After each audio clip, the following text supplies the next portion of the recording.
What's going on? What's going on, y'all? All right. So originally I was supposed to go live at 5 o'clock, but I was having technical difficulties. I've never gone live before on YouTube. Um I've only done Facebook live before. So I got on here and was learning real quick that this is a whole different ball game. Yeah. Your setup got to be different. Everything got to be accepted and allowed. It's just not automatic. So, anyways, we're here.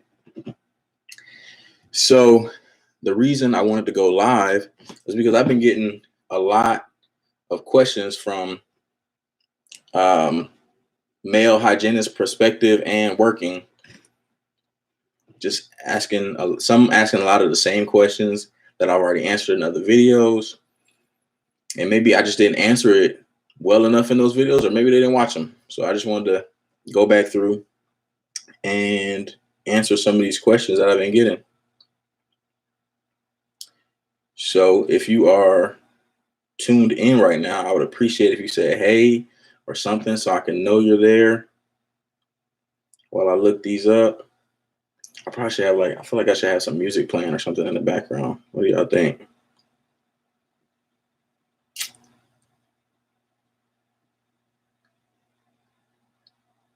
So y'all, I just got back in town from New Orleans, my first time in New Orleans, and I was going to a dental summit with a company called Delivering Wow. And it was amazing. It was not only cool being in New Orleans, but just being around a lot of superstar dental people. There was a lot of offices there, from dentists to hygienists, assistants, company CEOs.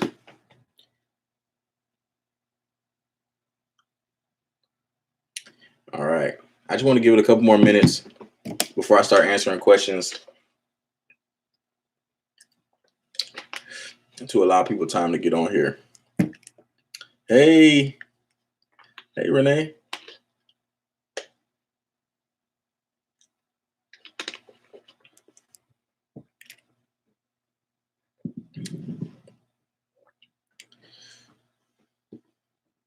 Well, maybe I could play a little music, just something light.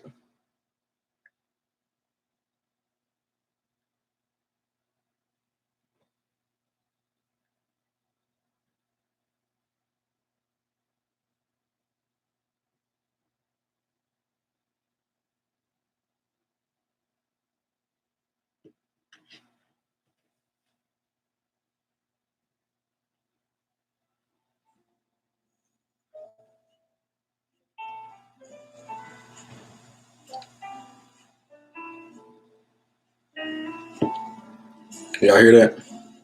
It seems to be lightly in the background.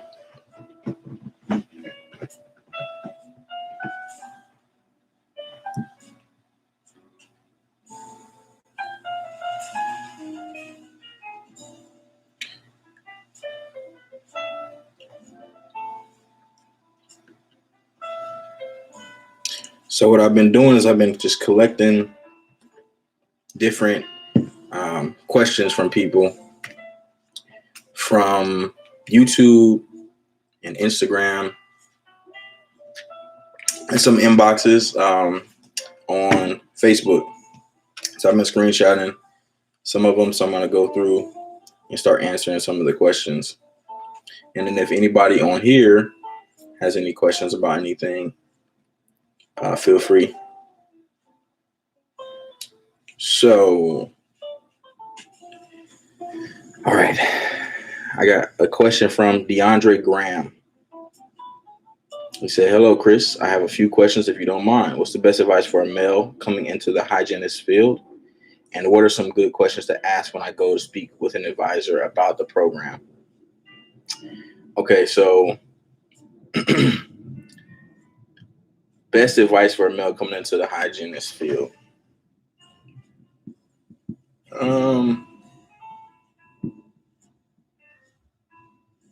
That's a very broad That's a very broad question, but I would say not to doubt that you are a skilled professional, um, because of the fact that there's not a lot and not as many guys as there are women. But be sure about yourself when you go into any office, and never hold yourself back from going into an office or for a job that you want because you think that you being a male might not be accepted. Because I hear a lot of guys that have a lot of limiting beliefs because of the fact that this career field is female dominated. But there are a lot of men who are succeeding and have succeeded before I've even gotten here, and before, a couple other male hygienists that I've met before they even got into the career field. There's been other men that have created success in the field of hygiene. And what are some good questions to ask when you go speak to an advisor about the program? I mean, whatever it is you want to know. You want to know what is the pass and fail rate for that school or for that program when it comes to the taking the boards, the national boards. I would ask about the standards. I would want to know definitely, like, what are the standards for me being here? What are some things that I need to know ahead of time? That takes out, because it takes out a lot of guessing. I mean, whatever it is that you feel like you need to know. There's no real questions. You just want to know what the program is about. You want to know if you're going to be a hygienist. You want to know that they're putting out good hygienists into the working field. Okay, so next question from Pasang Lama. Said, "Hey Chris, I'm a high school senior interested in the dental hygiene career. However, I see many dental hygienists start their career around their late 20s and early 30s. Since I'm doing a year of prereqs first and then 2 years of DH school, would it be possible to be working as a REH when I'm 20 to 21? I'm 17 right now." Absolutely. Yes. Listen, the earlier the better. You are of legal working age. Once you graduate with the necessary degrees and certifications, and you pass your boards, and you're certified and you're a registered dental hygienist, they're not going to care if you're 20 or 21. But one thing that you do want to keep in mind is that you are going to be stepping into the position of a dental provider. Okay. There's going to be a lot of responsibility that you have with your patients, and there's going to be a lot of respect that comes with that position. But you being younger, you're going to need to really work hard at making sure that people respect and understand that you're a professional, aside from the fact that you're very young. Okay. Because I can see that being an issue right offhand, because even me, I've gotten questions from people when I first graduated that will come in, like older patients, and they'll say, "How old are you?" Because they're looking at me like I'm some young, like a young 20-year-old, which at the time I was essentially. But I mean, I was probably around like 27. But people will look at you and think that you're really young, and that you may not know, what you're doing, but you just have to let the maturity and your knowledge speak for you.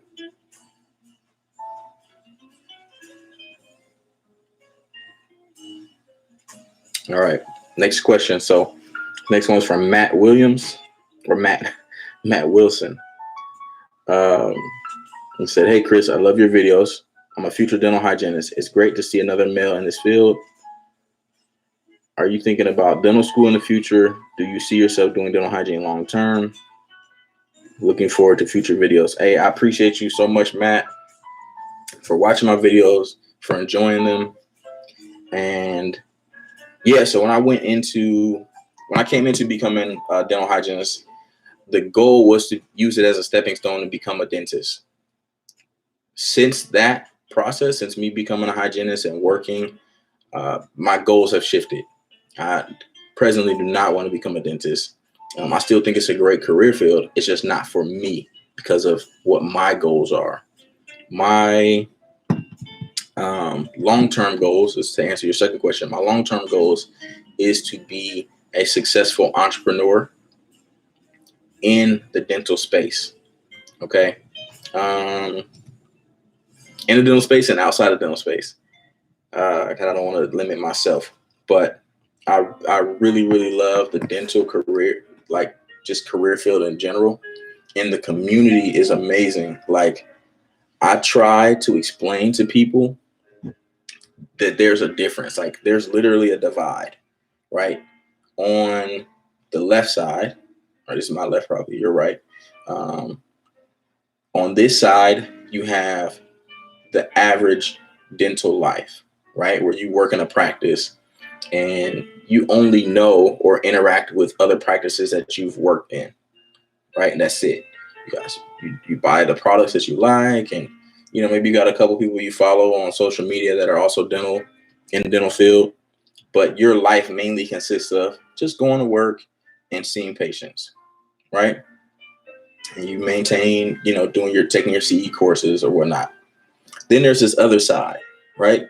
This other side is crazy because there's a whole network of dental people, from assistants to front desk, hygienists and doctors, specialists, that are all over here, and they're running and they're in this circle or this network of interaction where you're going on things like that, like the summit that I just came back from, the Delivering Wow Summit. And then you got a friend of mine, Elijah Desmond. He has a company called Smiles at Sea, where he brings dental providers and their teams and everyone onto cruise ships, and we sail to these different destinations while we're taking continuing education courses and having the time of our life. And there's a lot of people who aren't a part of that side because they're either not connected to someone, or they are, but they just haven't pulled the trigger on plugging in. But I'm telling you, if you plug into this side, I don't know if this makes any sense, but if you plug into the side where you're just connected in that network, the whole dental community just changes for you. Because I know people who are just on the other side and they're just miserable. They hate dental and they don't want to do it. They feel like it's boring. It's a monotonous life, but it's like there's so much more out there, but you have to plug in. So, yeah, thank you, Matt. That was a good question.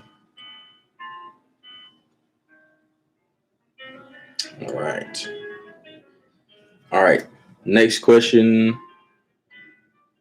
is from Christopher Sannon. It says, "You're an amazing inspiration, Chris. Appreciate you, man. It's always good to see a guy, let alone a brother, in the field." Yes. "I'll be starting hygiene school soon. Do you recommend working while in school full time? Keep the content coming." Yes, sir. I definitely will keep the content coming. Now, as far as working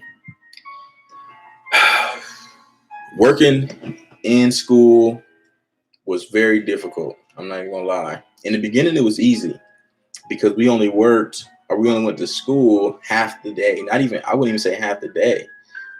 In the beginning, I was going to school till like 12 or 1 o'clock. And I was able to get out and then, go to work right after that. But once like you got into the hygiene courses, like you got into the thick of the hygiene classes, it starts to get harder. And now I don't know how every other school structures their things, but I went to Fortis College, right, which is like a small proprietary college, or also known as like a for-profit college. But they kind of condense things. Like when you would normally have 3 months in a particular semester, we did things in 6 weeks. So we would take anatomy 1 and like I don't know, like our math class, right? We would take those 2 classes. We had 2 classes that we're taking, and that would be what we take for 6 weeks. And then the next one we'll take anatomy 2 and, biology or something like that, right? And then we got into the dental hygiene classes. You would have 2 classes that you're taking, and then you would have clinic days. So we would be taking like dental materials and introduction to perio, right? I'm just throwing those out there. Probably weren't we were taking at the same time, but that's how it would work.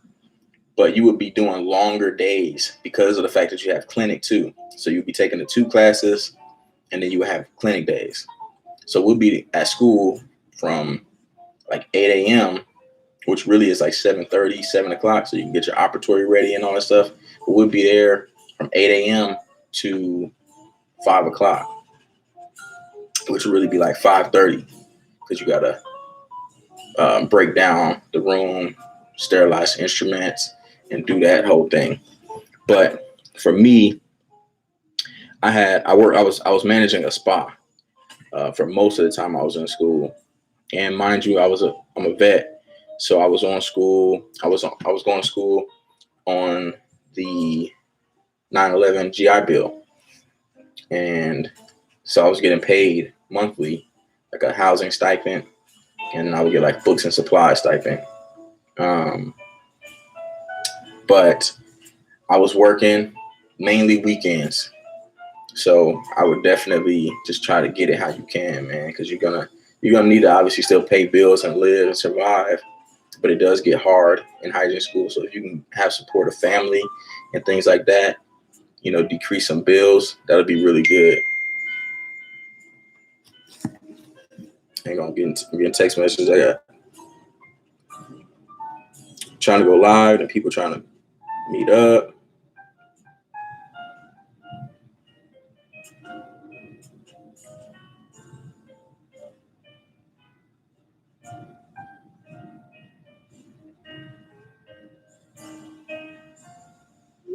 Okay. So let's go back. All right. So hopefully that answered that one. So next question is from 365 Diaz. He says, do you work the whole year? How many days a week? What was the difference in pay when you started your career versus now? Is it enough for you to create the financial freedom you desire? Those are some good questions, brother. I got some good information for you with that. Okay, so let's answer the first one. Do you work the whole year? Hell yes. Yeah, I work the whole year. Um, I, yeah, it's like having a regular job. So I'm working 365 because these bills don't stop. uh, okay, so how many days a week? So we got an interesting schedule that kind of fluctuates some, but the way it is set, like the way we have it set, is we'll either work Monday through Thursday or Tuesday through Friday, and then we work one Saturday out of the month. And that Saturday is reserved mainly for our orthodontic patients, because one of the dentists that owns a practice, he's an orthodontist. Yeah, he's an orthodontist, and we see the patients that I'll see hygiene patients that day, and then also see and he'll be like debanding and doing all that stuff like that. And it's really good because then at the same time that I see the hygiene, that I see those patients, I can have him take the wire off, which makes it easier for me to be able to do the cleaning. All right, this one, I really love this question that you asked. So what was the difference in pay when you started your career versus now? Okay, so first off, the difference in pay was one, depended upon the fact that I was working with a corporate dentistry office first.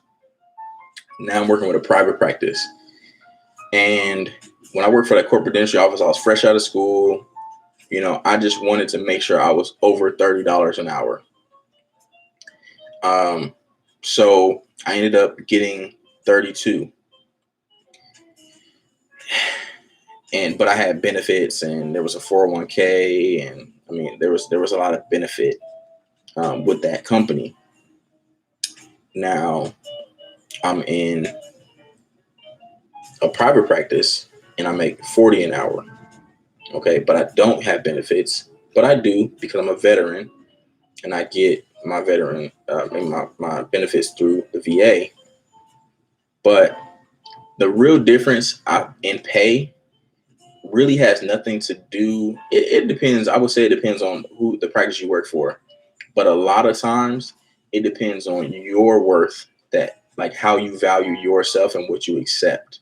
Because I had a girl who was actually, she graduated after me, who came out of school making 45 an hour. So there's a lot. I mean, there's a lot into it. You got to find the right practice, in the right area, the right dentist that has the right mindset for what you do and what you provide to the practice as a hygienist. Because coming fresh out of school, making 45 an hour is crazy. But now that I know better, it's not crazy, because all you have to do is show your value and then have a doctor who understands your value and understands that, hey, I can pay you $45 an hour if you're producing as you should.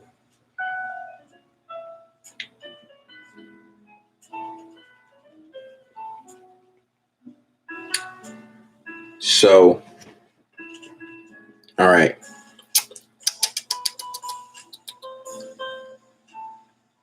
And is it enough? The last part of your question, 365 Diaz, is it enough for you to create the financial freedom you desire? No, no, it's not. um, it does. I would say this though. I'm very appreciative of where I am in my career now, from where I've come from. Often I'm a very in the moment appreciating, you know, appreciating where I've been to where I am kind of person. So I do reflect a lot on the success that I have, being that I'm a hygienist now and making the money that I'm making now. It's nowhere near enough to create financial freedom, but it does enable more comfort in life versus if you were working, for $10 an hour. Because when I was managing the spa through hygiene school, I was making $11 an hour as a manager. So yeah, yeah, no, not financial freedom. More comfort, but not freedom. Okay, next question is from Jacob Jacinto. Hey, Chris, my name is Jacob. What's up, Jacob? And I want to become a dental hygienist, but I wanted to know if you had to go to college before the program to do your prerequisites, and then how is the salary wise with a family and having a car and home payment? Okay, so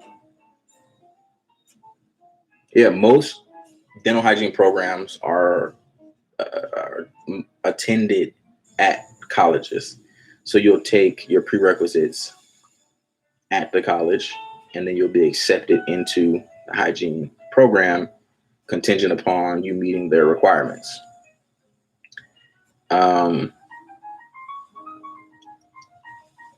Salary wise, with a family and having a car and a home payment, you make good money as a hygienist, so you can handle that. So if you're looking at having a family and you want to get a car and a home and things like that, this is a good career.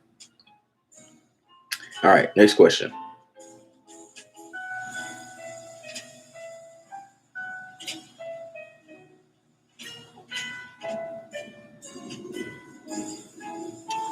Okay.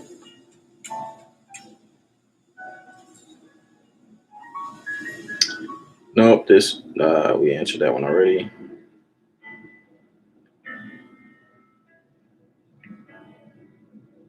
Okay. All right, this is a question from Jay Pike. As a male looking to get into this field, it was great to learn from a more relatable viewpoint. Thank you. How is your neck back coping with the work, or does staying in shape help with the wear and tear? Okay, so first off, I'm not currently in shape like I want to be.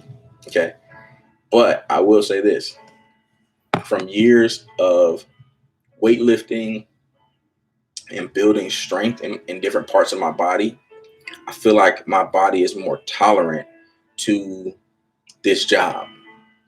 But everyone is different. There are some people who right out of the gate, maybe just the way your body handles the stress, it's like people have pain. So it's important for you to have a consistent routine of going to the chiropractor, maybe getting massages and relaxing your body and working out to build the strength. Because if you don't have a strong core and things like that, you'll definitely feel it.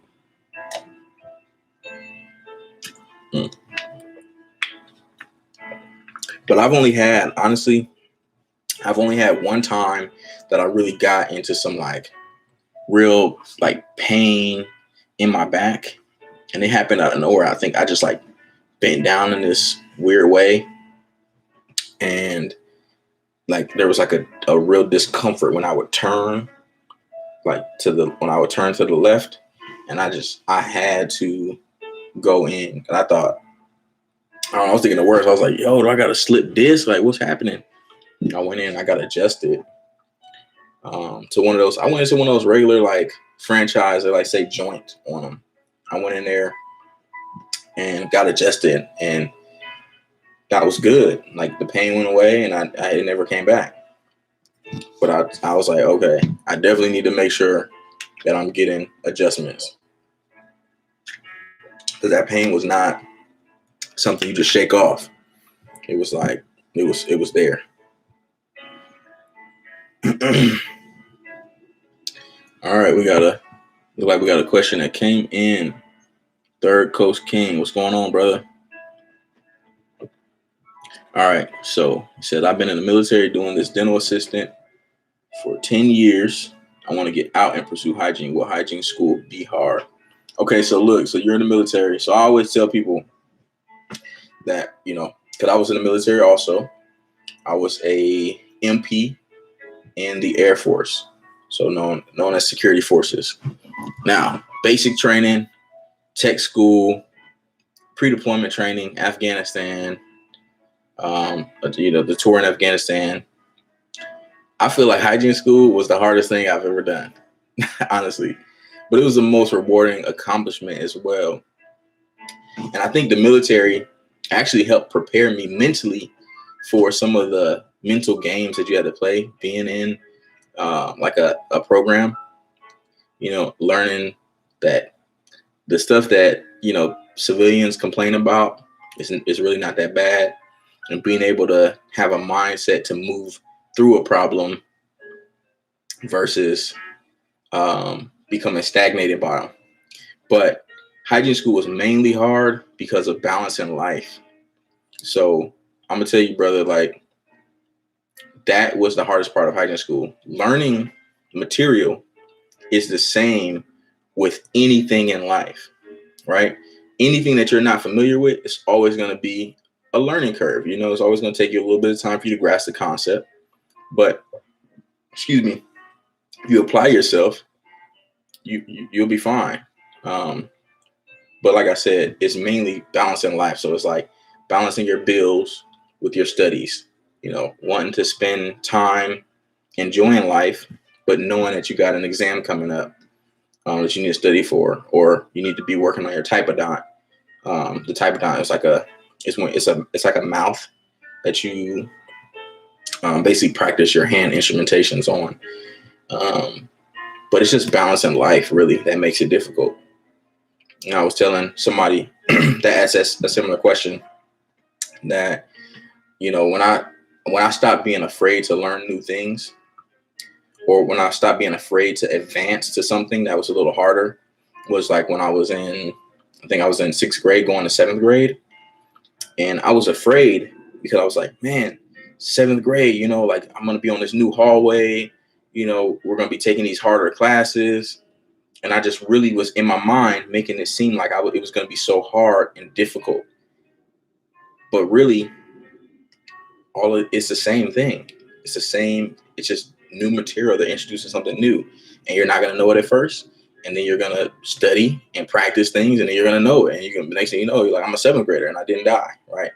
So don't even focus on hygiene school being hard. Just focus on balancing life and making sure that you're taking care of your bills and things like that. So, okay, you said your GI Bill covered you while in clinicals, correct? Yeah. So, the GI Bill, yeah, yeah. So everybody. I had a buddy, man, who he was going through a V. He was like, he had like some kind of VA rep or something that actually got him a laptop. I don't know how he pulled that off. I was asking him. I was trying to figure it out, but I was like, And I think I already had a laptop at the time too, so I was good. But yeah, GI Bill definitely covers you because you get paid monthly, so you get like, I think it's I don't know if it's the same for everybody, but I know I was getting like $1,200 a month, and then occasionally I would get a books and supply stipend, which would be like around, it'd be like $400 or something like that. So it definitely helps you, get through.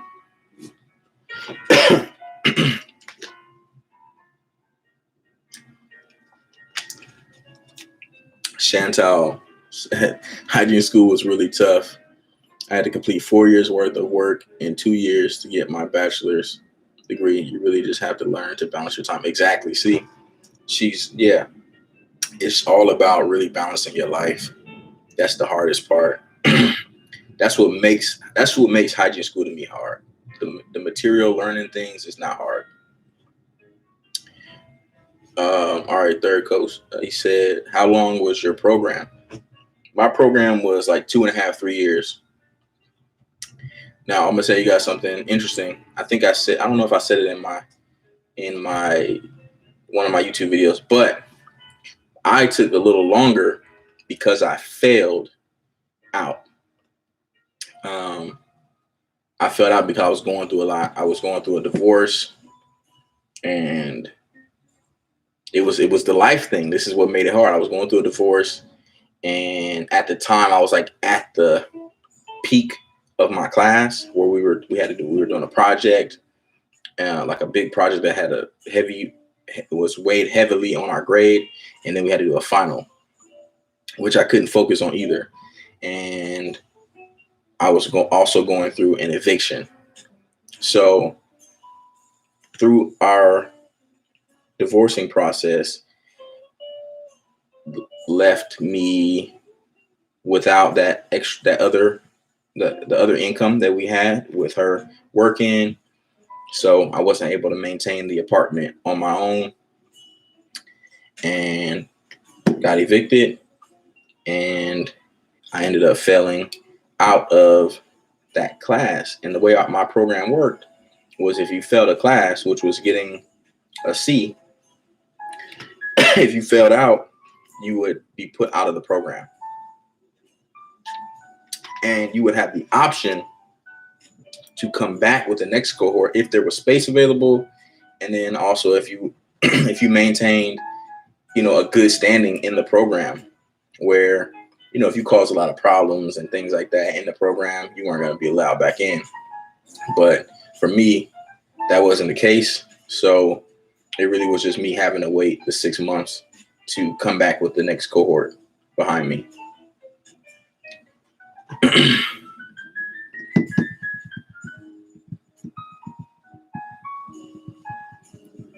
Okay, Chantal says, there were 3 guys in my hygiene class. How was it for you being in a field that looks to be a female-dominated field?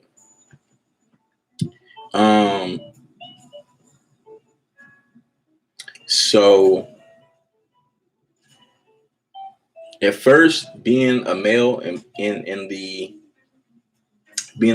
this career field was very scary for me. I was excited about the potential because I knew, like, hygienists make good money. Like, you have flexibility in your schedule. you're respected. You have, you have a license. You got the RDH behind your name. Like all those perks, I thought were just pretty awesome. And then you also are in a career field where you get to help people. So I was excited about that aspect. And when I was coming in, I hadn't thought about the fact of being a male. And it was scary at first, but once I kind of start wrapping my mind around the fact that like a dentist in most times are men, right? Not now, because now it's very pretty even killed with men and women being doctors, but I enjoy it. And I started enjoying it in school because men just bring a different energy to the practice, right? And we're also, it's just good. It's always good to have guys around. This comes from people who I've spoken to, where they'll be like, hey, it's good having a guy around because, sometimes when things break, you got a guy in your practice that can help fix things. And then we have just a different way about addressing issues in the practice and in the way we handle patients and things. So it's good. It's good. I haven't had any bad experiences really being a man. I've had, I can count on one hand when people were uncomfortable with seeing a guy, but most of the time people love it. People love it, and practices love us. Thank you, Chantal. I don't even know if I'm saying your name right. I'm trying. Chantal.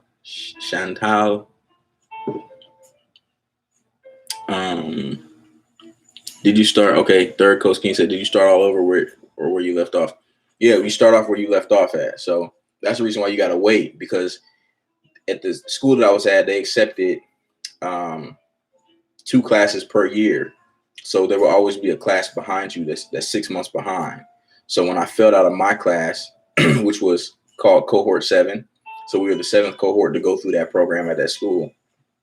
I failed out. I had to wait 6 months for cohort 8, who was behind us, to catch up. Okay. So once they catch up, or once they caught up to where I was at when I failed, I just resumed that class that I failed again with them. Hey, if you guys are on here, I would appreciate it if you hit the like button. I think that makes it so that people can actually see. It puts it in front of people. So I want to get this in front of people while we're live, so that we can get some more questions rolling in here.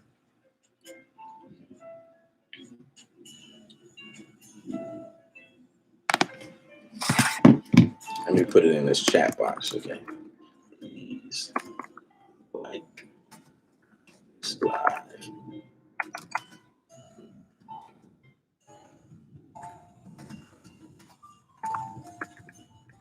This is my first live. This is going pretty good, you guys. I really appreciate y'all being on here.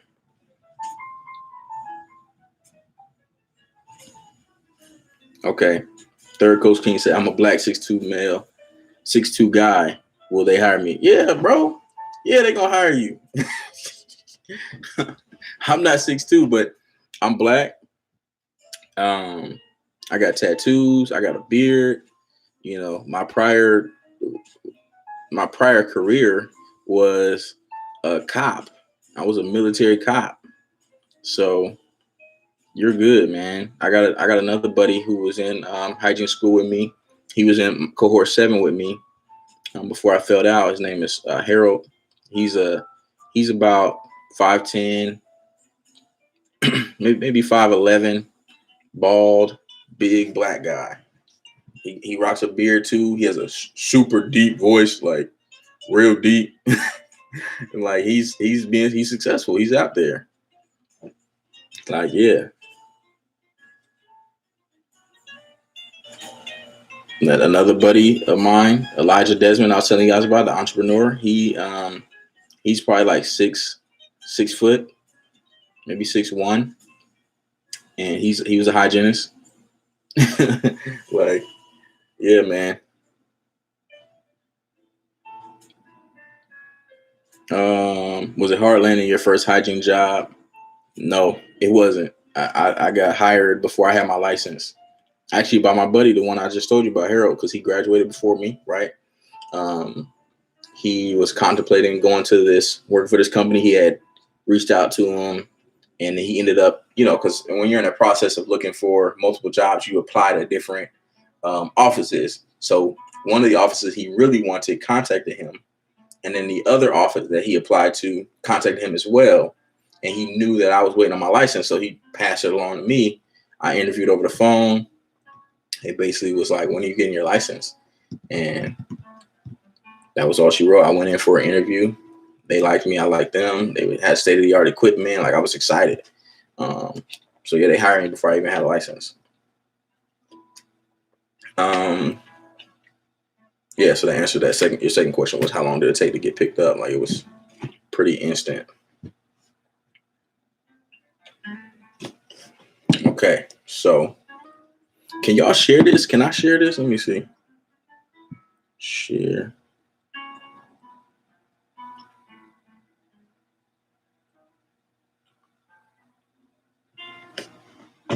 Okay, Chantal. Okay, that's right. You do live in Jamaica. Okay. Man, Chantal, were you a part of? No, I'm sorry. I'm tripping. I'm thinking about Bahamas.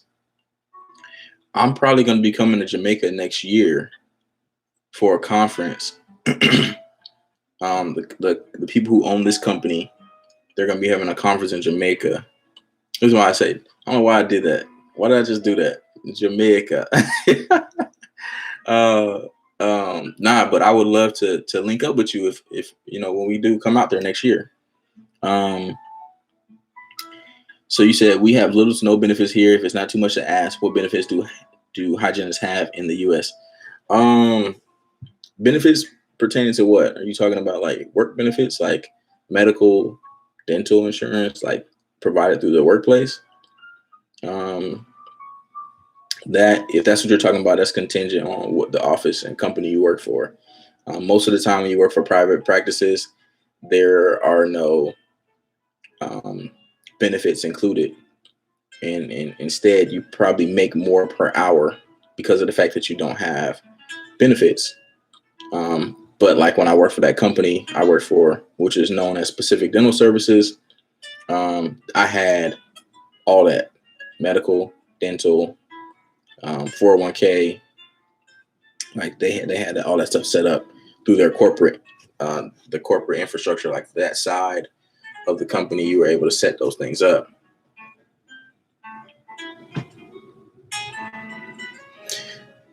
So I hope that answers your question, Chantal. Third Coast King, you said you ever thought about going the GS route? Yeah, I did. I actually had a buddy who reached out to me and kind of put me on game on the GS route. And so the goal for me, like I was saying before, is not to do clinical hygiene forever. Okay, my goal is to through my entrepreneurial ventures, free myself from working in the clinical aspect and go more on the side of running my businesses, speaking, motivating, and yeah, just building from there. So yeah, I don't want to go into a GS route, a GS job, for that reason. But I think it's good. I think it's like I've seen some jobs where you can work in like prisons and make really good money.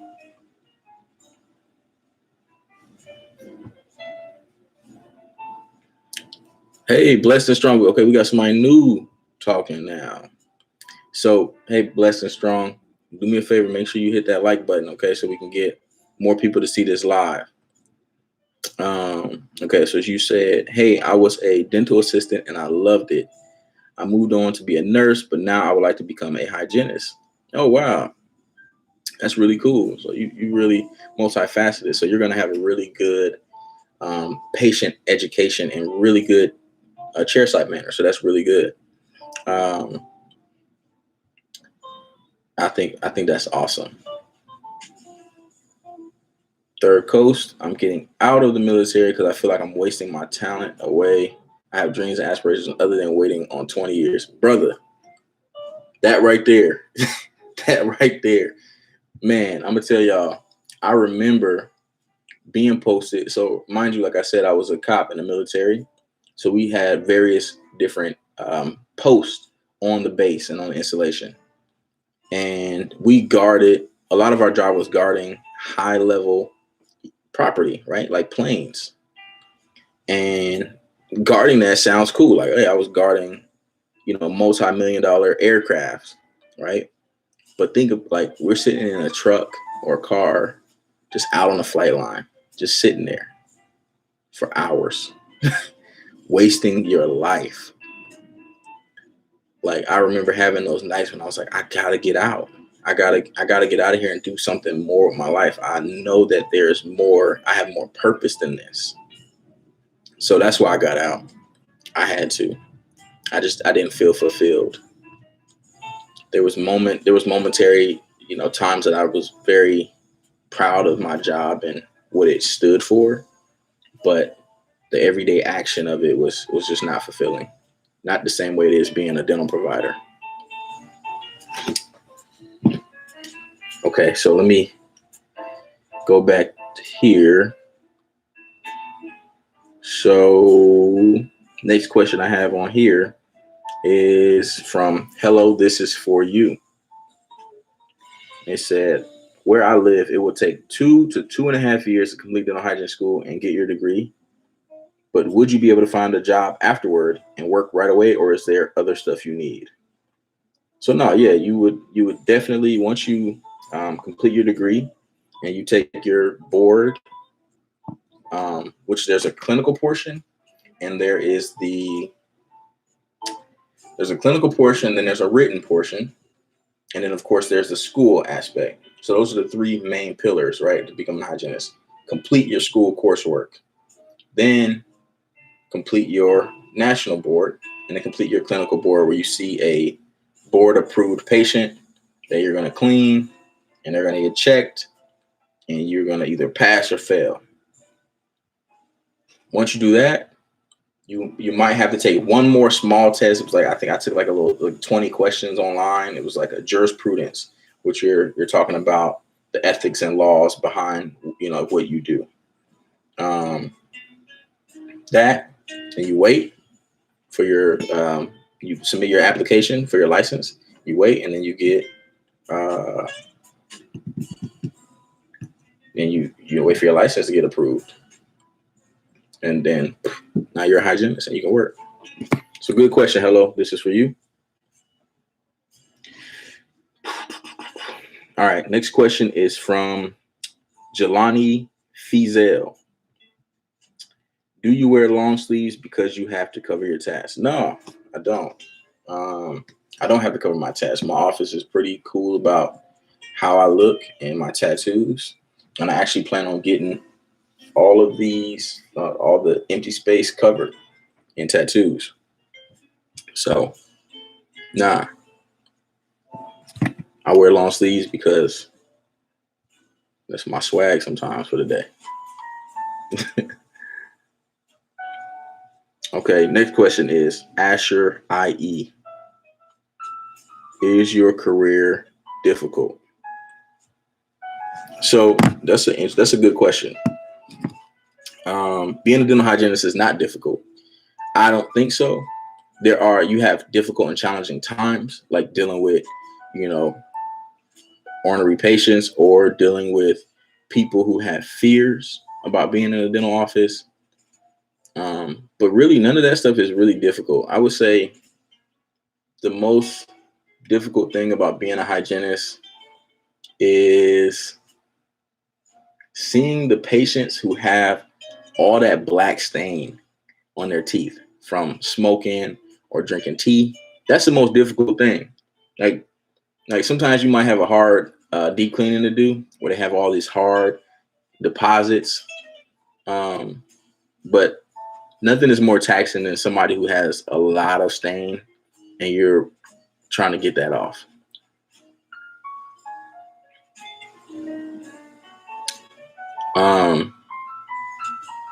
Yeah. Okay. That's a good. Okay. So Chantal said also the kind of office you work in could make your job more difficult. That is um, a good addition for sure. Dealing with the personalities of an office, um, and managing your professionalism with dealing with people's lack of professionalism sometimes can be very, very difficult. For women, it might be a little. Well, no, I'm just gonna say in general, because I think sometimes we have the same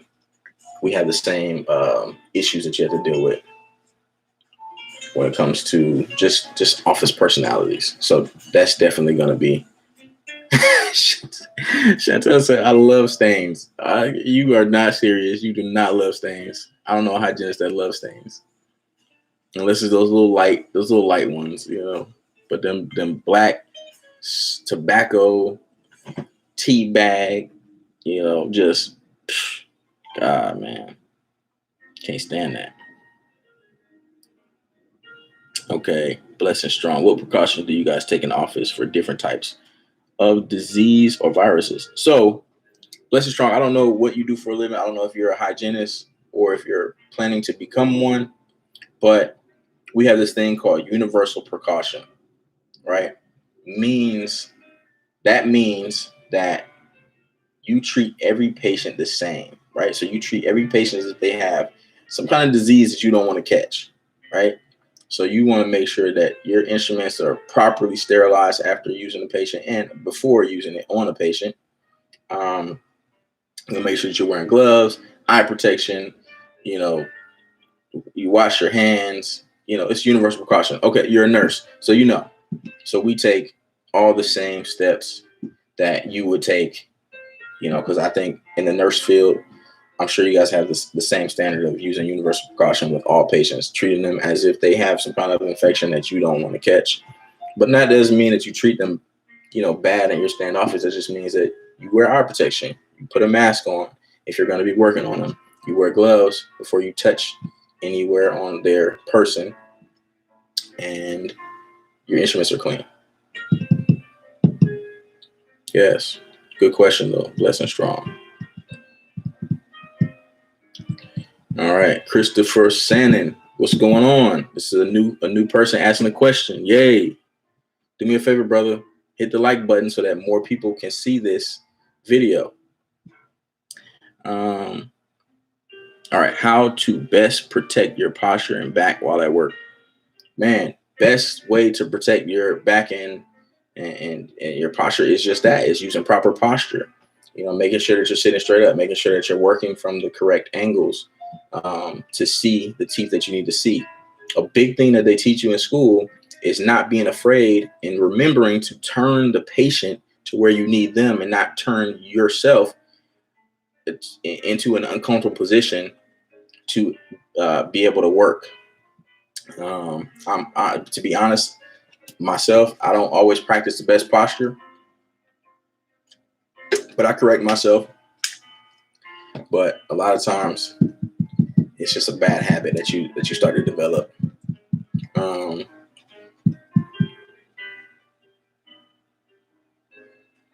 yeah, sorry, I was looking at my phone. Okay, let's see if we got any more questions on the phone. Can you guys? I'm questioning. Can you guys share this video? Like, are you able to? I see I have a share feature here, but okay, I see. So I can share it to Facebook. Hold on. Hold on now. Can y'all still see me? I'm on another page really fast.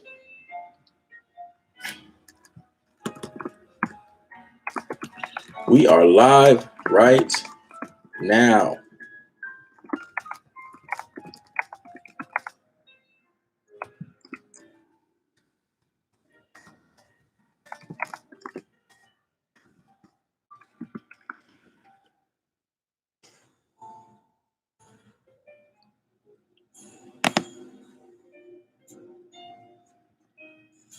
Boom, dope. Just shared it. Okay. All right.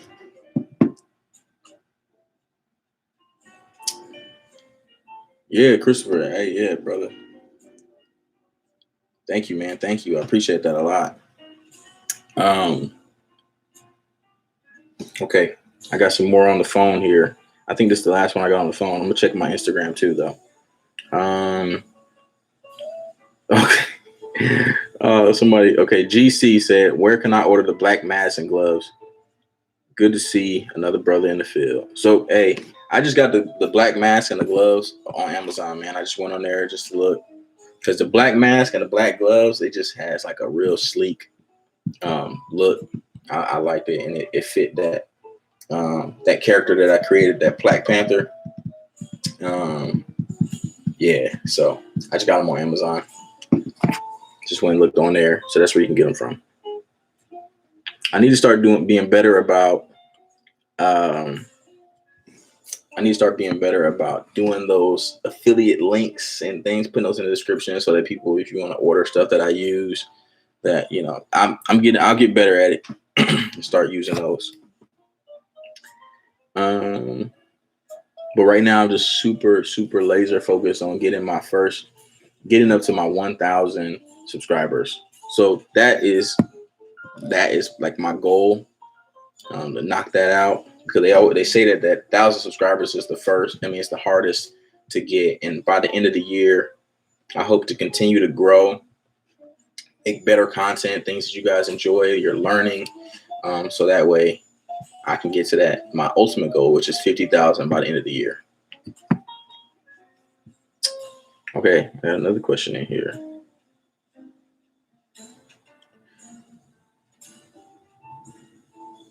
Okay, he was asking some more stuff about what I already answered pretty much.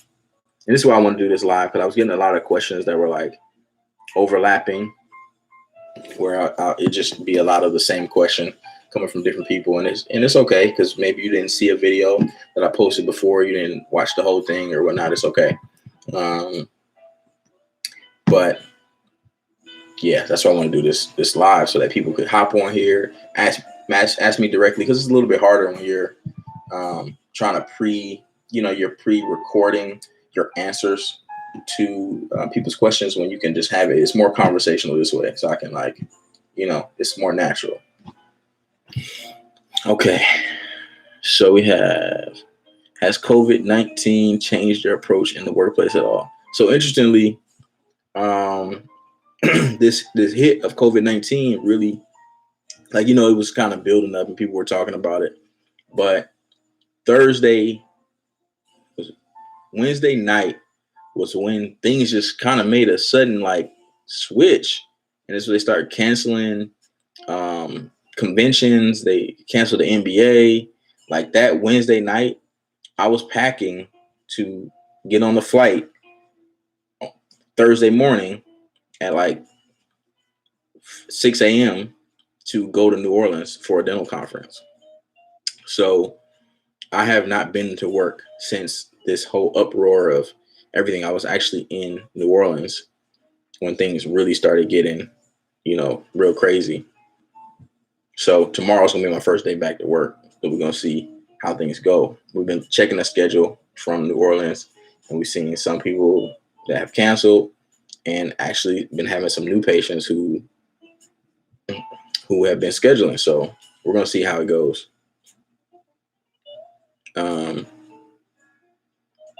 Blessed and strong. Would you ever become a teacher?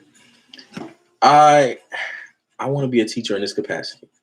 I don't know that I want to work in a college and teach students. I've gone back up to my alma mater and have done motivational talks and helped out in the clinic a little bit, but when they had certain events.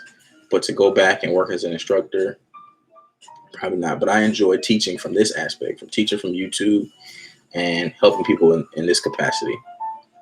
And I want to become a speaker. I'm working toward that goal as well, becoming a speaker, and maybe teaching on certain topics about self-improvement, motivation, mindset, things that are strengths of mind that I can help people with. So yeah. Melon Joy, welcome to the live. If you do me a favor and hit like, please, on the video, it helps us to get out in front of more people. Okay. Ooh, this is already a good one, I see. Hi, Chris. Had a deep cleaning done. Now my gums bleed when I brush. Don't brush my teeth aggressively. I now regret having a deep cleaning done. Before I had the procedure done, had no issue. Now what? Okay. So I got a couple questions for you first. This is good. This is good. Okay, so you had a deep cleaning. Now, I wish that I had more like information, like what your perio chart probing depths were, and your X-rays and stuff like that. But I can just go off the top right fast. I'm gonna ask you a couple questions. Are you a smoker? One, and then two, what kind of brush are you using? Now I'm gonna go into like the deep cleaning, a little bit of information on deep cleaning. When you have periodontal disease, which is why you would need to have a deep cleaning. Okay. Okay. So no, you're not a smoker. Okay. So when you have periodontal disease, which is a cause for you to have a deep cleaning, unless you have gingivitis and you have what's called scaling with inflammation, you have bacteria that's present in your mouth, right? That are causing the destruction of soft and hard tissues in your mouth, right? So that's when you start losing bone and things like that. So when you have those bacteria present in the mouth, what happens is your body triggers an immune response and sends white blood cells to the area, right, in your gums to fight off the infection. Now, that increased amount of blood in an area causes inflammation. The inflammation, right, is the buildup of blood in the area. So when you go to brush or floss, that's when you'll see that blood kind of spilling out, right? After they did the deep cleaning, what should have happened was hopefully they gave you a bottle of like chlorhexidine, which is a mouthwash that helps to kill bacteria. Because what you got to do is you got to ignore that bleeding, okay? Because what you want to do is you don't want to run away from brushing and flossing because of the fact you're bleeding. You bleeding is letting you know that there is still infection present and you need to continue to keep it clean. Keep it clean so that your white blood cells can go resume normal actions after the bacteria has been removed, and the bleeding will stop. Okay. So I don't want you to shy away from or regret the fact that you had deep cleaning. I don't know all the information in your, from your chart, but that's my advice to you is to keep flossing, keep brushing, make sure you're using mouthwash. If there's any way I would contact the office, if they didn't give you a bottle of chlorhexidine, I would contact them and say, hey, can I get chlorhexidine or can I get a prescription for chlorhexidine so that you can use that to help with the bleeding. But just stay on. Make sure you keep your appointments. They should have set you up to come back in 6 weeks for a reeval or 3 months to have your perio maintenance, which is you maintaining basically the cleanliness of your mouth. Okay, hopefully that answers your question or gives you at least a little bit more confidence in what's going on. Frank Wonder, hi. How can I tell my turtles get? Yo, people are stupid, man. Chantel, people will come to your channel eventually. You have a nice personality. I personally love when you do a day in the life of a hygienist. Oh, thank you, Chantel. I'll make sure that I do some more of those.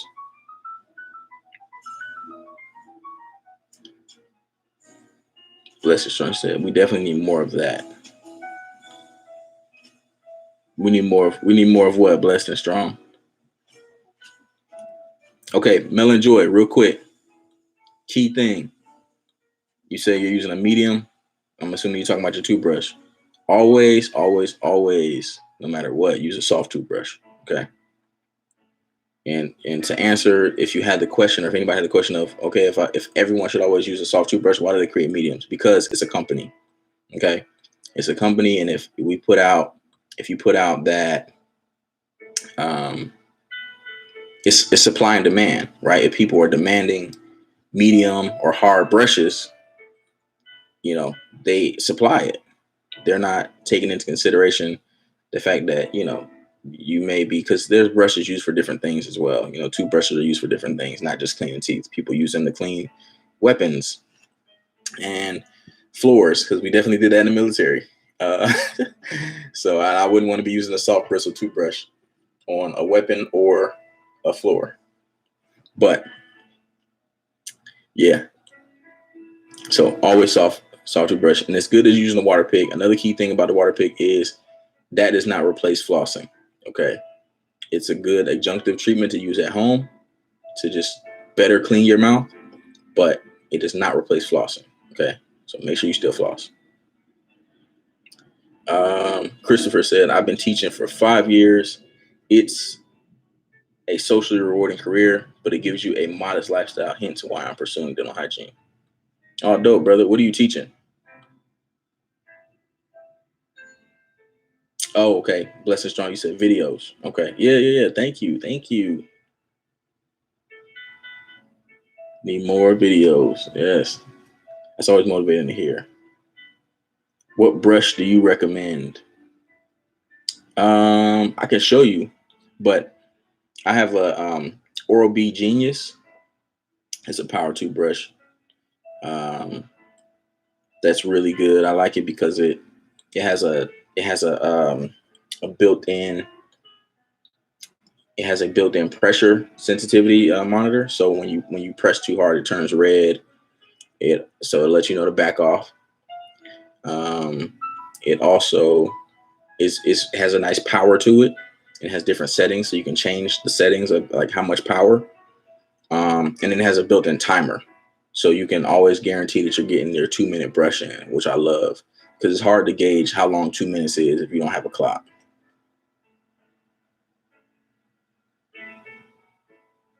Blessed and strong. Do you regret going into the military? Hell no. I'm so glad that I went into the military. I went into the military right after high school. And it really set my path on a different course, because, being that I was in the military enabled me a chance to be out on my own and become a man. It gave me a lot of discipline and direction. It allowed me the opportunity to meet people from all around the world. It also took me, I won't say around the world, like I've been to a lot of places, but it took me across the world. Me going into Afghanistan showed me a different aspect of life and gave me a different appreciation for living, and for why we do the things that we do. So I definitely don't regret the military. And it enabled me to go to college and have it paid for. Because after, in high school, I wasn't the best student. I barely graduated high school. But it wasn't because I was not smart or not capable, but it was because I was not focused. And going to the military, so that made it harder for me to be like everyone else who at the end of high school was like filling out college applications and applying to scholarships and doing things like that. Like, I was just so worried and concerned about graduating that I didn't have the mindset to even be thinking about college. So when college became a conversation after high school, it was like, dang, well, how am I going to pay for college? And the military came into my life. So yeah, I don't regret it.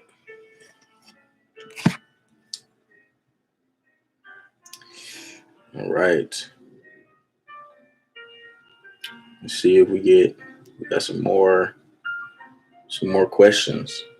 Man, this has been a good live.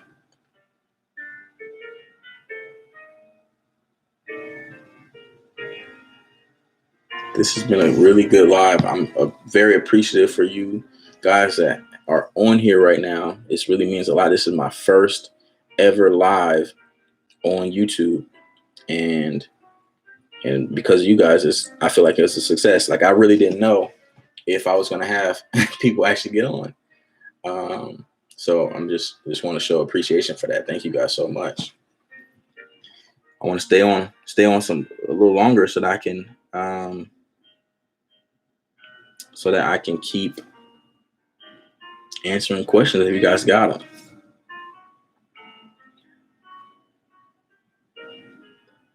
I want to tell you guys some more about this event that I went to, though. So, like I was telling you guys before, people that were on earlier, that I was in New Orleans, and I went to an event called Delivering Wow. It was Delivering Wow Summit 2020. You can go on my Instagram and on my Facebook and see like a lot of pictures from that event. But it's so amazing. Like, when you have like-minded individuals who gather together in this dental community, it's something like a hidden gem. I don't think people realize, or people know, but y'all need to know. If you're into the dental community, make sure that you plug in to the network of people that are plugging into others, because it's really life-changing. It's very inspirational, and it's just amazing. It's amazing the kind of support that you get, and the way people support each other, trying to do more with themselves. It's just very rewarding.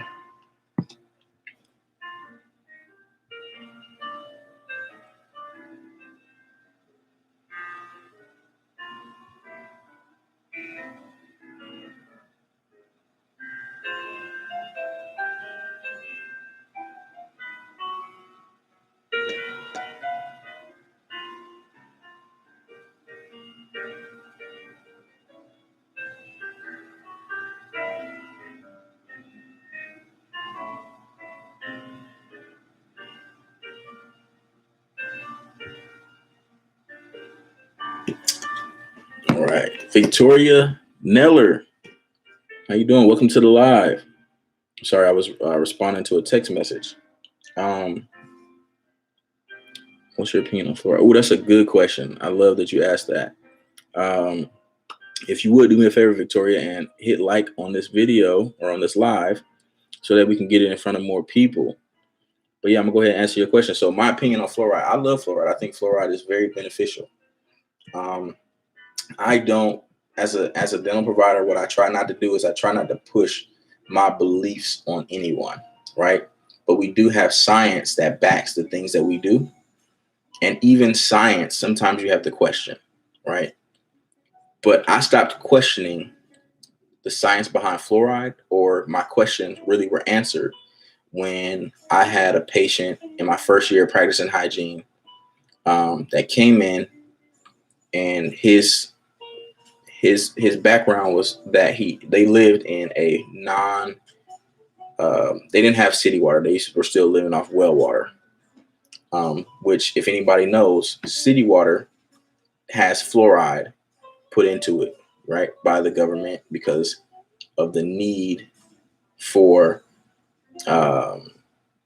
because there was a point in time when people were developing cavities at a rapid pace, right?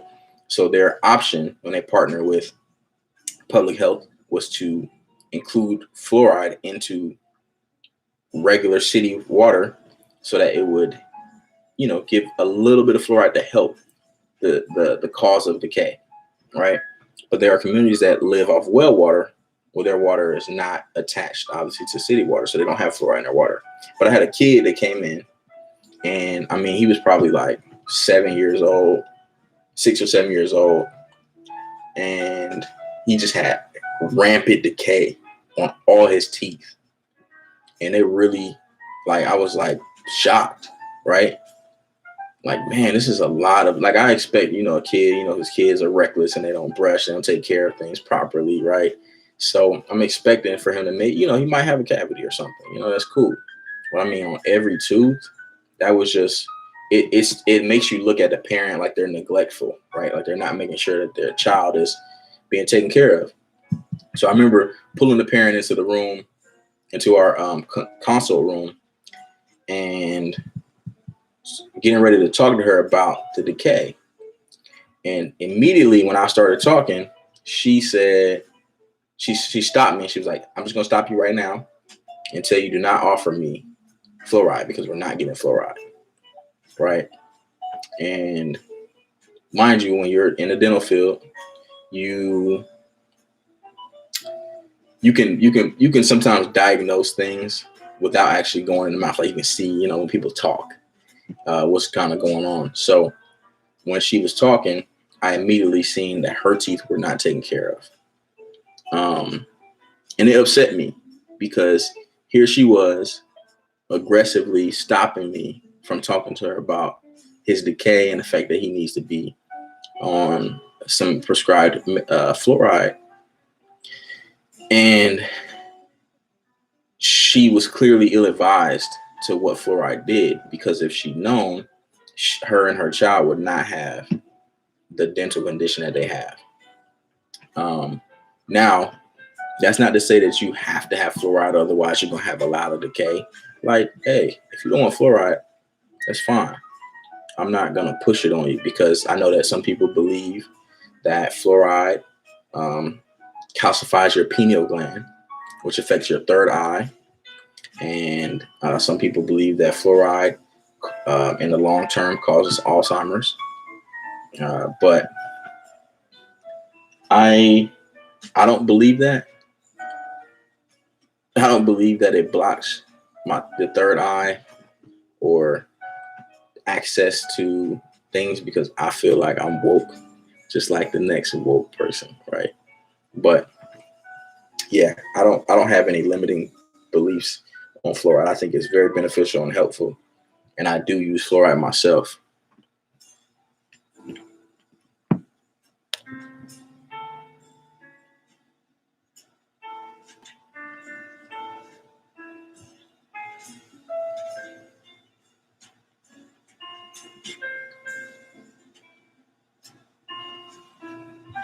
Yes, Chantal. So you said support in this field is very important. There's so much more we can do together. Yes, that's the truth.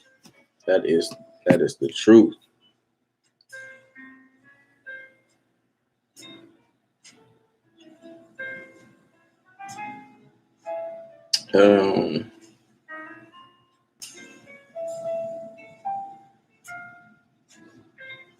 Okay, I'm probably gonna go to.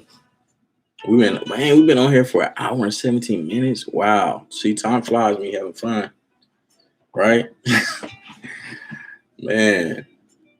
So I'll probably stay on here till for an hour and 30. But we'll see. We'll see. I'm just flowing. Downsides of being a hygienist.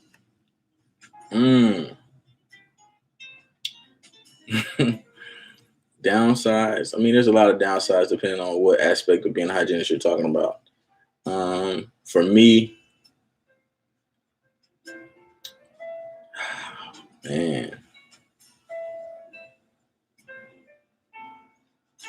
sometimes being in that interesting spot of being a hygienist, where you're like, I'm not an assistant, but I'm not quite a dentist, right? I'm like right in between.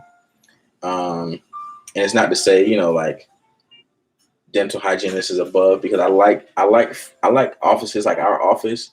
Everyone's on the same field. Like no one is above or below anyone, right? We have our doctor, who is the owner of the practice, and she's obviously the overseeing dentist, but she allows us to be leaders in our position. But there are some offices that do have that hierarchy feel, where you have, front desk, assistants, hygienists, and dentists, right? But in those offices, there's a lot of times issues with power and control, or people feeling like they don't value the role of the hygienist.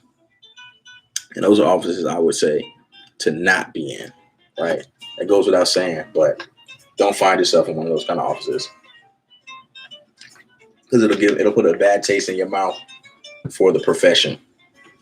Um, Other downsides of being a hygienist.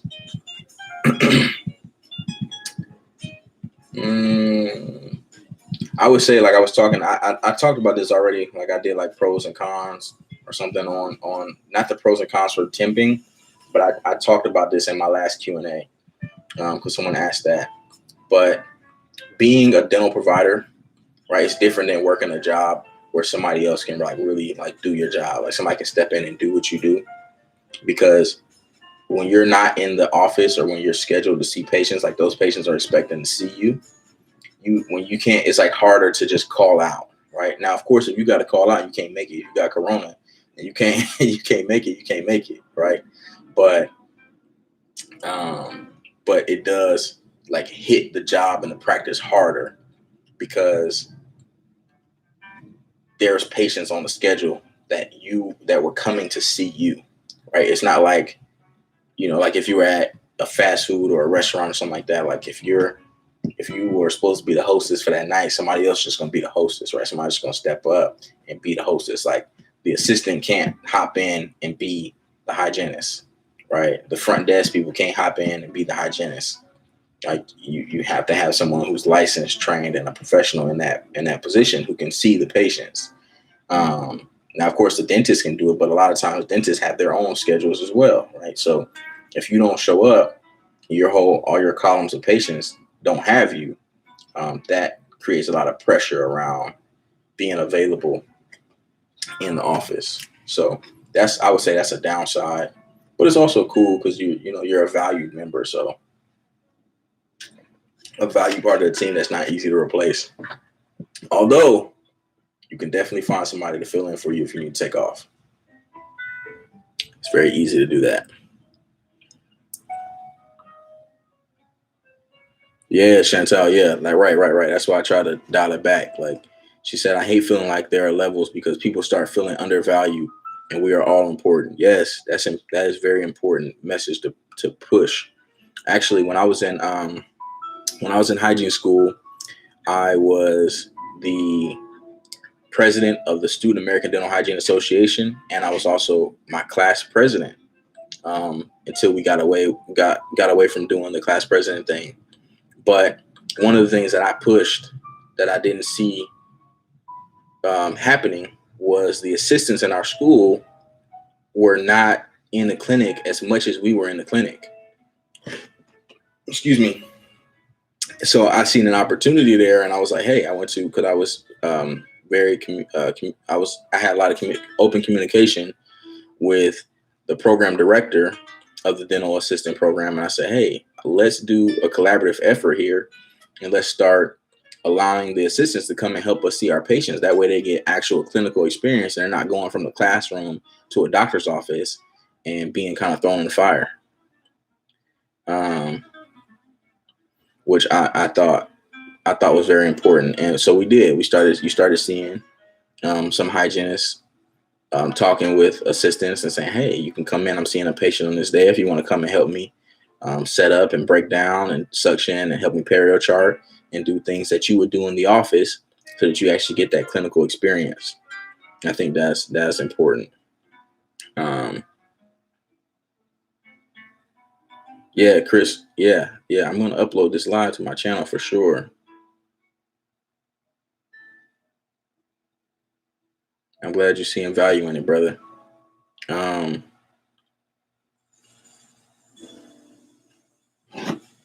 Chance out, yes.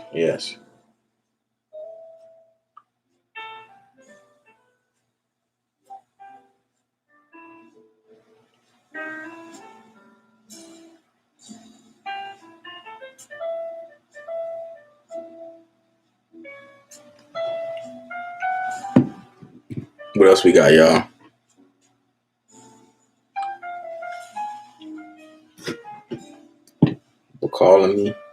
People calling me.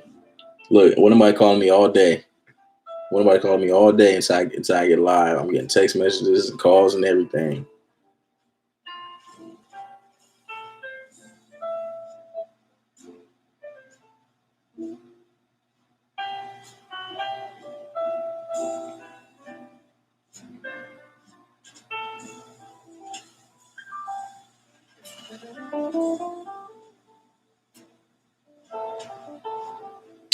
All right. Look at that. Look at that. Some more people hopping on. Brandy G. Random, but you look just like Malcolm Jamal Warner. Will put me in the mind of him. Yeah, I've gotten that. I've gotten that for sure. It's the face, that like the cheeks, like my cheeks. I got like puffy kind of cheeks, and the beard. Yeah, I can see that. I can see that. I've seen somebody sent me a picture of him, and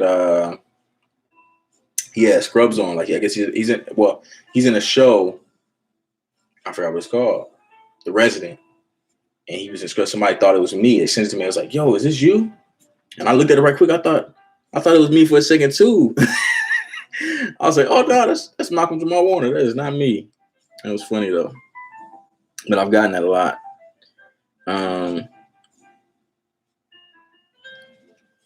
Hey, for those of you guys that just got on, thank you so much for being on the live. Please do me a favor and hit that thumbs up so that more people can see this live. Okay. Kicksun TV say admission requirements. How do I get them? So admission requirements for anything is going to be dependent upon the school, right? So you want to contact the school or go on the school's website and look in the admissions tab to find out what the requirements are for getting into programs that they offer. Most of the time they have those things posted. But I'll go through really quick and tell you what my admissions process was. So one, they had to see my transcripts, right? Which prior to hygiene school, my last schooling was really in the military and high school. So I had to show my high school transcript and I showed my military transcript, because through training in the military, you get college credits for the courses that you go through that training. So I showed that. I had to write a letter about why I wanted to become a hygienist. I had to be in MLA format.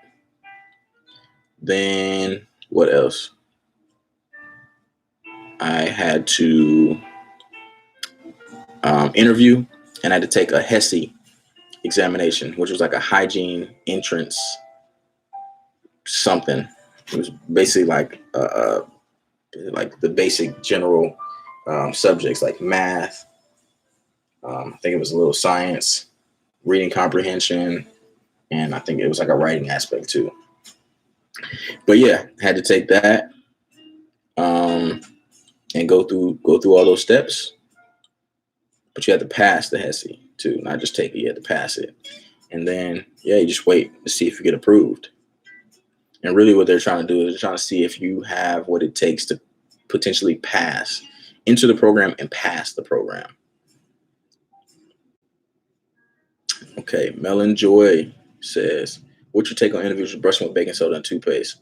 Okay, so the thing about brushing with things like baking soda and charcoal toothpaste for either whitening or things like that, what's happening is you're just using something that is more abrasive, right?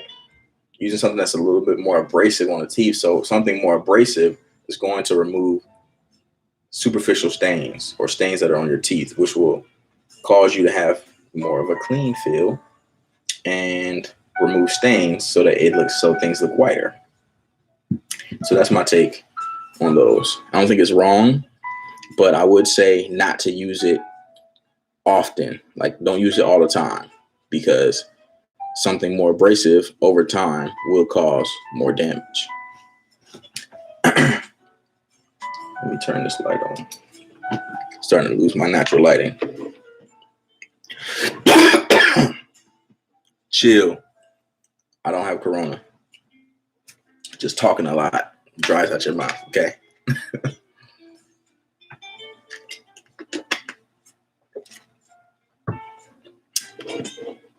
Let me see if this light will look good.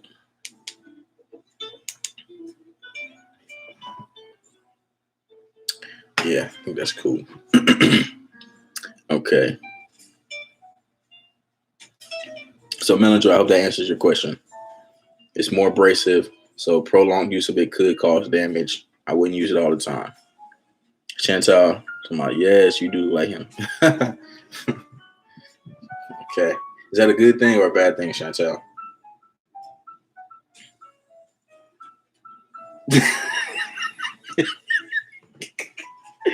I know, right? You gotta, like, now you cough, you sneeze, you gotta just let it be known, like, hey, listen.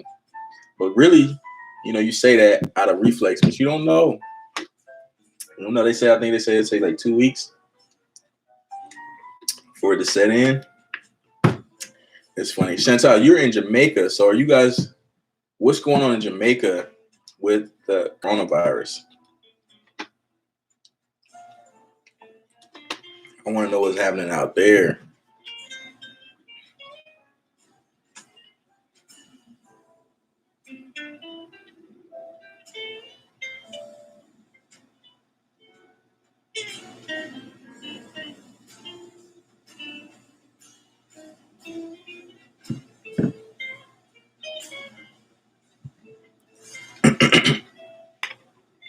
Brandy G said, how do you like the video? What video, Brandy? Chantal, y'all have 10 confirmed cases. The community is on lockdown. Oh, dang. Yeah, we all on lockdown out here, too. Yeah, same thing here. Schools are out for like 2 weeks. Some businesses have closed down. Not closed down, but have, they're not working.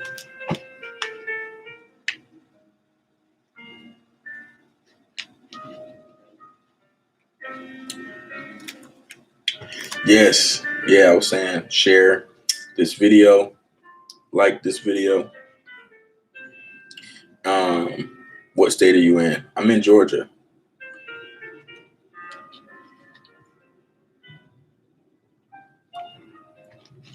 I'm in Georgia.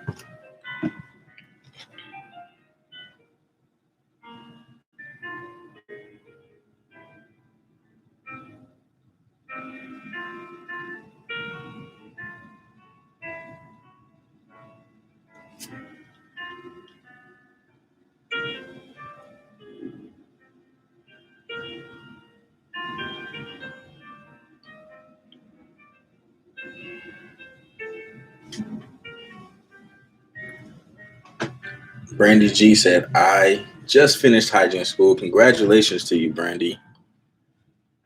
In January, I found a job, but it's hard. What's so hard about it?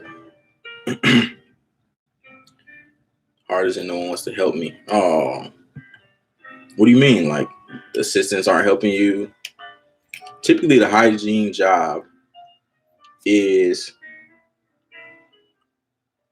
it can be a lonely gig. Me right now, I'm happy and blessed that I have a hygiene assistant. But that was a conversation I had with the doctor, what we had together, which was that I wanted to increase my production, but I wasn't going to be able to do that seeing only one patient per hour. So we talked about getting me an assistant, and that helped a lot. And the hygiene department is killing it every month because I'm able to see more patients effectively, and I have a good assistant that helps keep me moving. So my question for you is going to be, if you work in a private practice, you might talk about getting you a hygiene assistant. If you work in a practice with other hygienists, you could talk with other hygienists that are in your office and see if somebody could mentor you and help you become better. People love to see someone who is taking a vested interest in their job and asking for help, right? Asking to be better, asking to do more or to be more, because to them that translates to someone who's invested, who's not here to just punch the clock, be on, getting hours and just trying to get your check. they'll be like, okay, this person really wants to be a part of this team and help this practice grow.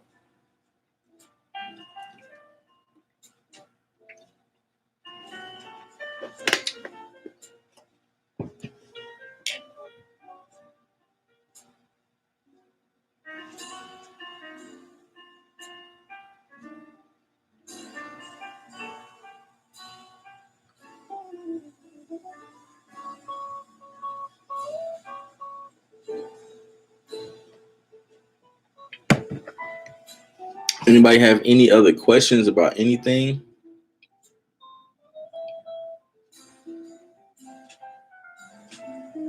Man, like I can scroll all the way up. This is awesome. This was very, very awesome.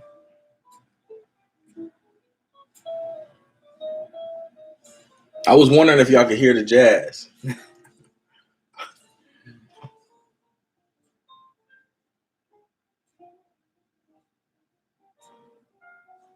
Okay, you said, I do not have an assistant right now. I work in a dentistry chain. I believe we have about 20 locations. I have another hygienist helping me. She was kind enough to do so. The others don't want to help. Wow. Is it that they don't want to help, or is that now? We got to remember too, not everybody is a good teacher. Not everybody's a good mentor. Okay, so you not getting help from those people might actually be a blessing, because they may just not know how to guide you, may not know how to direct you. And then you have people who, like I said, there are people who are not invested in their particular office, but they're more invested in the fact that they can come somewhere and make their money and go home. So training another hygienist might be the last thing on their mind. So, that kind of sucks that you have to deal with that, but we have to deal with the realities, right? We have to deal with the truths of our situations. So take the one lady who is helping you, and just like, I don't know what it is that you need help with. Is it understanding how to do what you need to do? Because I know you just graduated, so there is a difference between being in school clinic versus actually working in the field. But what exactly is it that you need help with? Is it like moving faster through patients, balancing your schedule? What is it that's holding you up? See if I could talk you through it.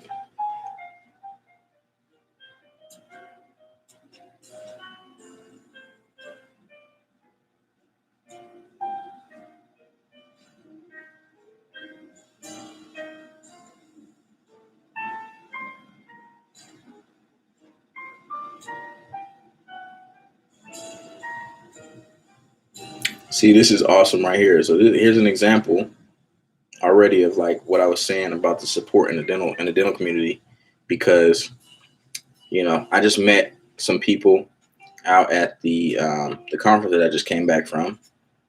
Shout out to Whitney, because she texted me and told me that this live is awesome. So I'm very appreciative. And see, I just met her. You see how supportive people are. She hopped on here and checked me out, and I'm very grateful for that. So I'm about to save Whitney's number right now. I should have had it saved before.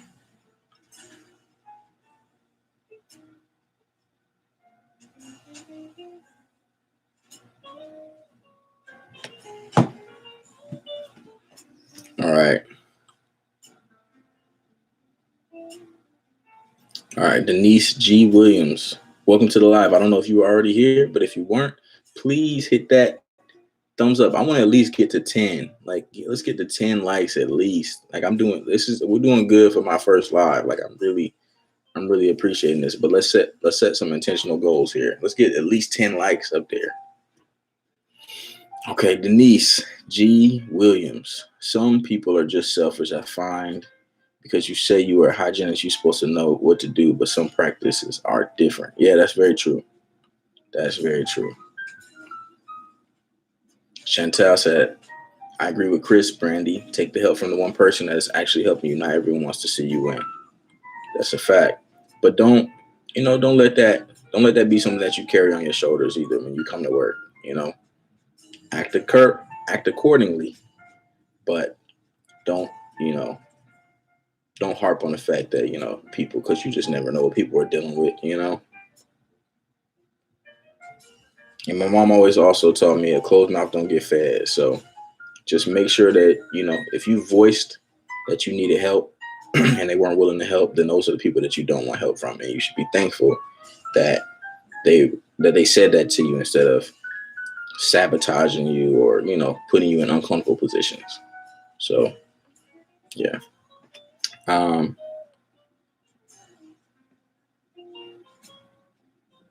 Chantal said, my first hygiene job was a mess because I was new and the hygienist that was at the office told me a bunch of bull. Yes, yes, that is a fact. People will come to you with their negative experiences, with their stories, their ways that they do stuff, how they cut corners and things like that. So you don't take the advice of everybody, because I've definitely dealt with that before. But I've always been the kind of person that kind of forged my own thoughts about either whether it be people or situations and things, because that's just how you got to do things. Okay, Brandy said, before I even got the job, I had to do a working interview, so I know what I'm doing. Blessed, you're absolutely right about them thinking I know what I'm doing, because they do. Yeah, I went into, so I'm gonna get, this that made me think of a story. I went to the first office that I worked for. I remember getting a patient put on my schedule that wanted whitening done. I did not know how to do whitening.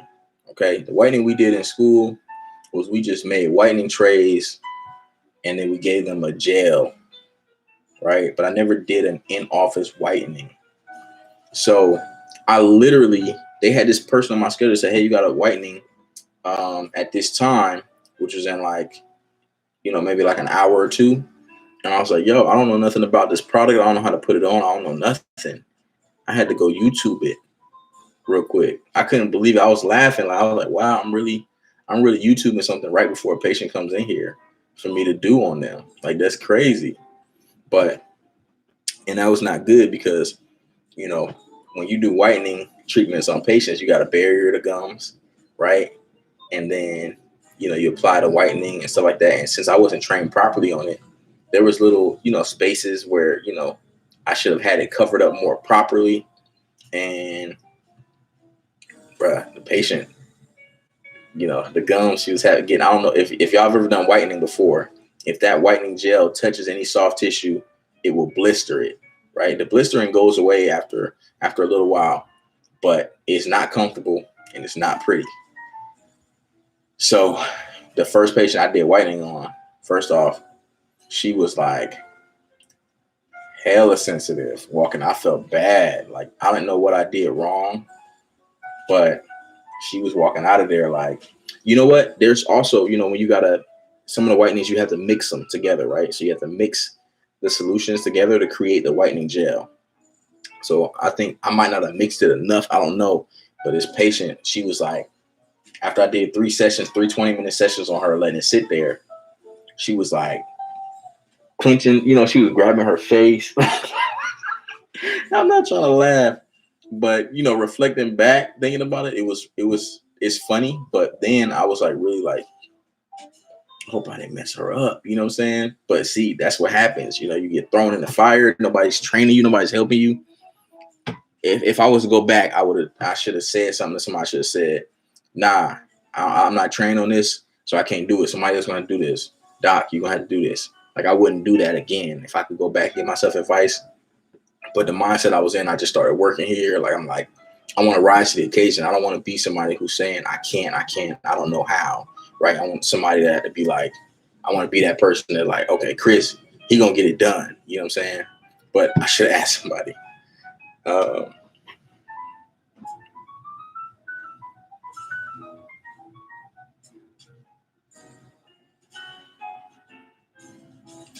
Okay. Chantal said I had to YouTube my first whitening too. Yes. Right. So you already know. You got to act like you know what you're doing.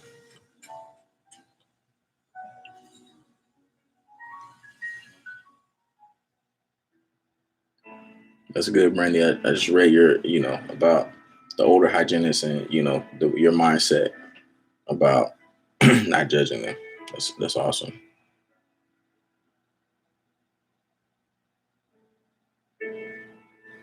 Swag Rican 23. So we gotta ask Swag Rican. We've been asking everybody because you seen it. You just hopped on, brother or sister. um, Make sure you hit the like button for us so that we can get this video out there to more people. All right. Oh, look, we done hit our top. We done hit the top amount of viewers that we've had at one time. It was 10 viewers at a time. That's awesome. Any recommendations for a guy who wants to be a hygienist? And it is a good career. Is it a good career option for a single full-time father? Yeah. That's awesome, man. That's awesome. I'm glad that you are in your child's life. That's a beautiful thing. Um, yeah, man. So I'm a guy hygienist, obviously. It's a great career field to be in. Contrary to what people believe, you can get a job. You are a valued member of the team. And in some cases, it's even like you're just like a special treat to offices because you're a guy and a hygienist, and that's not typical. We just bring a different kind of swag, different kind of energy, to offices as a hygienist.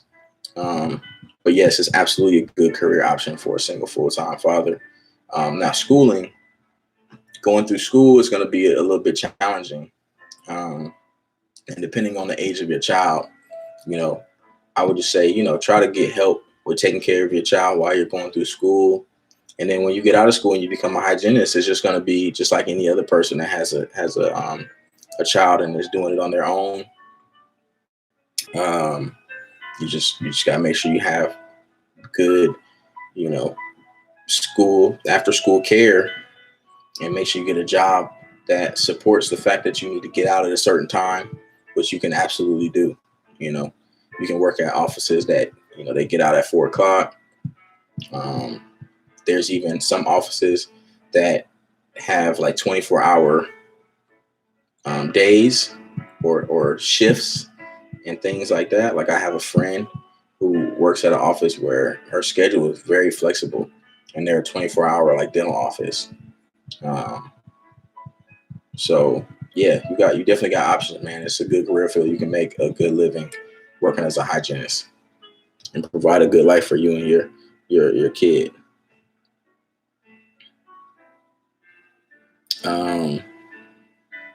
Brandon G, I can clean teeth perfect, but just like the whitening you were talking about, I suck.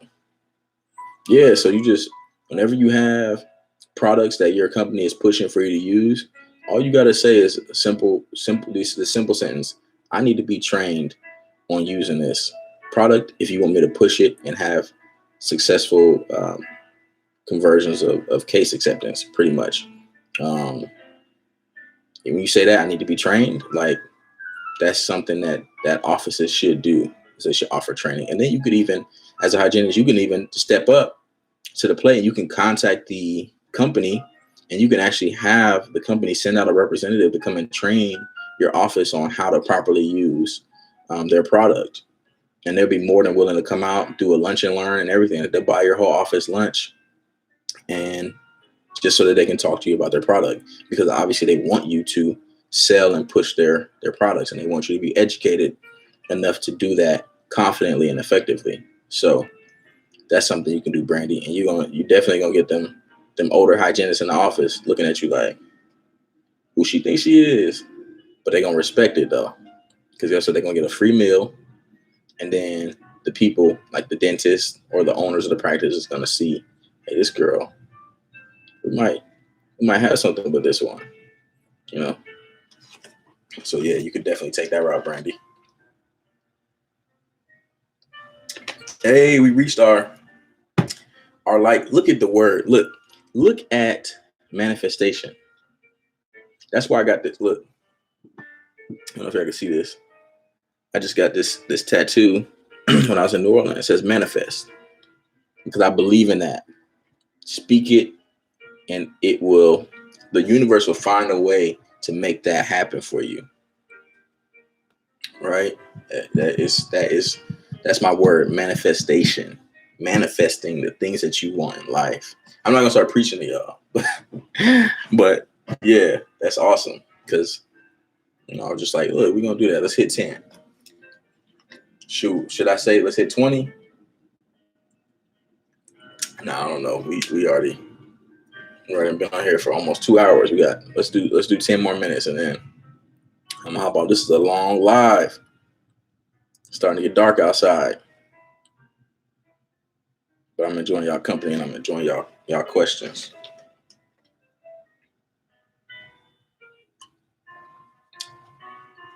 And it's definitely feeling like it's about to me drinking all this water. It's about to be time to go relieve some of it.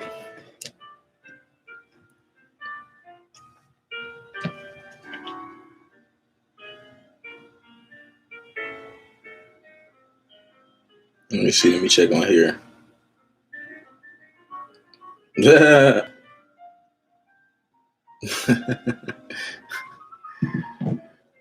One of my friends said lucky number 10, so I'm assuming she hopped on and hit that 10, that like. I appreciate you, sis, auntie. Yes. Does anybody have any more questions about anything? I love these dental related questions, but y'all can ask anything outside of dental. You can ask, things outside of the operatory, more about the dental community, because that's where you really get life. I mean, you get your job satisfaction from the patient that you serve, right, and that you provide for. But the life of being a dental provider and connecting with other dental people there's no words, right? There are a lot of words, actually.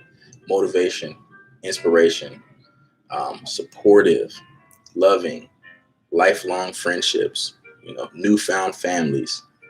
Like, being in the dental community is something that I could not have planned for, but I'm so glad that I fell into. And the people that I've met, and the people that I'm continuing to meet, and the people that I'm going to meet, I'm just excited, and I'm here for it all. I'm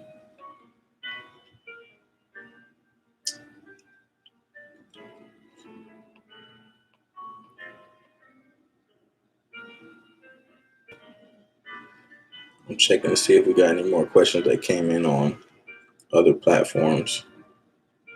I should have been doing that, huh?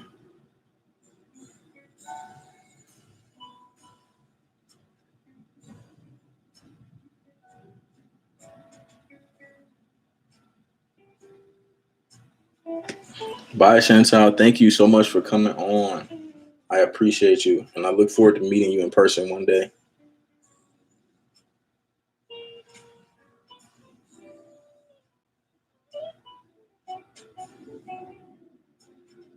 So I think maybe that might be it, you guys. I'm gonna go ahead and end the live. I appreciate everyone so much for getting on here. Everybody who asked a question, everybody who hit that like button. I reached my goal of hitting 10 likes. So yeah, thank you guys. Oh, okay. Let me answer this last question. Then I'm gonna say bye for real and go. Okay, Swag Rican said, "Were you nervous on your first time being a hygienist?" Yes, I was super nervous. I talked about it in one of my videos. I don't remember which one it was, but I was nervous the day that we were going to see our first patients coming in. Our first patients coming from the street, because the first patient that we actually saw was another classmate, right? And then the next semester we saw an actual patient, and I was nervous as hell because not only was it my first time seeing a patient, but my patient was also Hispanic American and only spoke Spanish, right? So I had this booklet that had these Spanish phrases in it that were specific to dental phrases. I had all of this stuff ready. Stomach was bubbling, heart beating. Like, I'm like, oh my God.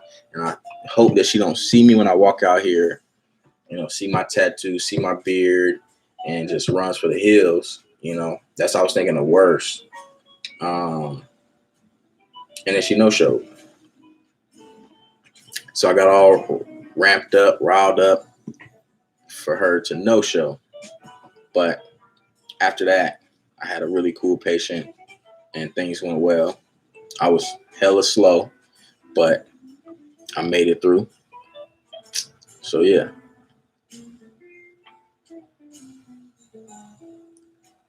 All right. I'm about to get off. Denise, last thing. Good luck to you becoming a hygienist. And good luck to everyone who's thinking about becoming a hygienist or is on the path right now. You guys have all my support. Follow me on all my channels. I'm obviously on YouTube, Instagram at _Chris_love. Facebook, Chris Williams. I have a page and an organization that I'm growing called Profi Kings that supports male hygienists and diversity in the dental community. I just started a Twitter, but I ain't nothing on that yet. But yeah, thank you guys so much. I appreciate you. Goodbye.